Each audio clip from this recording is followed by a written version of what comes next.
Hello guys, इस video में हम बात करेंगे एनबीएफसीज की और बैंक्स और एनबीएफसीज में क्या मेजर डिफरेंसेस होते हैं ये भी हम जानेंगे। एनबीएफसीज यानी नॉन बैंकिंग फाइनेंशियल कंपनीज वो फाइनेंशियल इंस्टीट्यूशंस हैं जो लोगों और बिजनेसेस को पैसे से जुड़ी सर्विसेज प्रोवाइड करते हैं। ये बैंक्स नहीं होते लेकिन सिमिलर सर्विसेज ये ऑफर करते हैं जैसे लोन्स, इन्वेस्टमेंट्स और इंश्योरेंस। वही बैंक्स दूसरी तरफ वो फाइनेंशियल इंस्टीट्यूशंस होते हैं जो गवर्नमेंट द्वारा ऑथराइज होते हैं to accept deposit and provide loans. उनके पास और भी सर्विसेज होती हैं जैसे चेकिंग्स और सेविंग्स अकाउंट्स, एटीएम और क्रेडिट कार्ड्स एक्सेट्रा। अब आप सोच रहे होंगे तो इनमें डिफरेंस क्या होता है। वेल, सुनने में एक जैसे लगते हैं लेकिन इनमें बहुत सारे डिफरेंसेस हैं। आइए एक एक करके इनको समझते हैं। सबसे पहले है रेगुलेशन।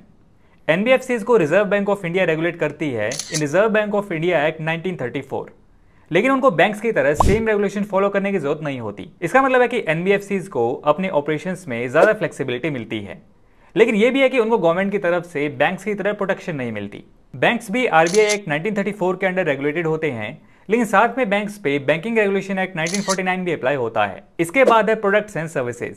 एनबीएफसीज बैंक से ज्यादा तरह के प्रोडक्ट्स और सर्विसेज ऑफर करते हैं जैसे savings and investment plans, stocks, insurance facilities, mutual funds etcetera. इसके अलावा एनबीएफसीज उन बिजनेसेस को लोन्स भी दे सकते हैं जिन्हें बैंक्स देने को तैयार नहीं होते हैं। एनबीएफसीज कॉम्प्लेक्स फाइनेंशियल प्रोडक्ट्स जैसे डेरिवेटिव्स और स्ट्रक्चर प्रोडक्ट्स भी ऑफर कर सकते हैं। वहीं बैंक्स जनरली सर्विसेज प्रोवाइड करते हैं in loan advancements, guarantees, credit card facilities, remittance of funds, cheque payments etcetera. अगला पॉइंट है रिस्क। एनबीएफसीज बैंक से थोड़ा ज्यादा रिस्की कंसीडर किए जाते हैं। इसका रीजन है कि जनरली एनबीएफसीज बैंक्स की तरह इतने अच्छे से कैपिटलाइज नहीं होते हैं और उनको गवर्नमेंट की तरफ से उतनी प्रोटेक्शन भी नहीं मिलती है। इस वजह से एनबीएफसीज के बैंक से ज्यादा फेल होने के चांसेस होते हैं। इसके बाद है डिपॉजिट्स। एनबीएफसीज पब्लिक से डिपॉजिट एक्सेप्ट नहीं कर सकती। इसका मतलब है कि उन लोगों को चेकिंग्स या सेविंग्स अकाउंट या कोई और सेविंग बेस्ड प्रोडक्ट्स ऑफर नहीं कर सकते। एनबीएफसी सिर्फ स्क्रूटनाइजेशन पर्पस के लिए डिपॉजिट एक्सेप्ट कर सकती है। वहीं दूसरी तरफ बैंक्स पब्लिक से डिपॉजिट एक्सेप्ट कर सकते हैं और वो उन डिपॉजिट्स को लोन ऑफर करने के लिए यूज कर सकते हैं। अगला डिफरेंस है कैपिटल रिक्वायरमेंट्स। बैंक्स को CRR, cash reserve ratio and SLR, statutory liquidity ratio maintain करना पड़ता है। इसका मतलब है कि उनको रिजर्व में ज्यादा पैसा रखना होता है जिससे उनकी लेंडिंग कैपेसिटी कम हो जाती है। एनबीएफसीज को ऐसे रेशियो मेंटेन करने की नीड नहीं होती। Next is government guarantees. NBFCs को गवर्नमेंट की गारंटी नहीं होती है।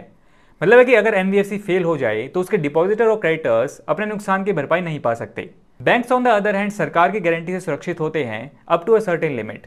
इसको deposit insurance and credit guarantee corporation बोलते हैं। इसका मतलब है कि अगर कोई बैंक फेल हो जाए तो उसके डिपॉजिटर और क्रेडिटर्स को एक निश्चित हद तक उनका पैसा वापस मिल जाता है, जो कि करंटली है up to 5 lakh. Overall NBFCs और बैंक्स तो अलग अलग तरह के फाइनेंशियल इंस्टीट्यूशंस हैं जिनके अलग स्ट्रेंथ्स और वीकनेसेस हैं। एनबीएफसीज बैंक से ज्यादा वैरायटी ऑफ प्रोडक्ट्स और सर्विसेज ऑफर करते हैं, लेकिन उनका रिस्क भी ज्यादा होता है। बैंक्स एनबीएफसी से स्टेबल और सिक्योर होते हैं, लेकिन उनका प्रोडक्ट और सर्विसेज रेंज नैरो होता है। आई होप आपको इस वीडियो से कुछ लर्निंग मिली होगी। आज की वीडियो में इतना ही। मिलते हैं नेक्स्ट वीडियो में एक ऐसे ही नॉलेजेबल टॉपिक के साथ।